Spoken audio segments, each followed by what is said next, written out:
তো গাইজ পাহাড়ের অবস্থা দেখো, একেবারে নিচে একেবারে ভয়ঙ্কর অবস্থা। পাহাড় ভেঙে ভেঙে পড়ে গেছে। ওই দেখো পাহাড় একেবারে ভেঙে নিচে নিচে কিচ্ছুই নেই, উপরে শুধু আছে। মানে ওখানে যেতে সবাই ভয় পাচ্ছে, ভেঙে পড়ে যাওয়ার সম্ভাবনা বেশি। আর আমরা যেখানে আছি সেখানে পড়ে যাওয়ার ভয় আছে। আর এই যে ভেঙে ভেঙে পড়ে গেছে বড় বড় পাথর, দেখো বড় বড় পাথর পড়ে গেছে।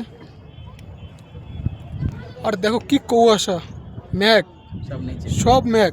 মানে আমরা আছি ম্যাগের, সব ম্যাগের ওপরে অর্ধেক উপরে আছে। মানে ম্যাগ পাহাড়ের অর্ধেক আছে, আমরা ম্যাগের উপর আছি। সব ম্যাগ নিচ থেকে যাচ্ছে, দেখো ম্যাগের কারণে আর সূর্য দেখা যাচ্ছে না। একটু আগে সূর্য ছিল, তাও এখন দেখা যাচ্ছে না।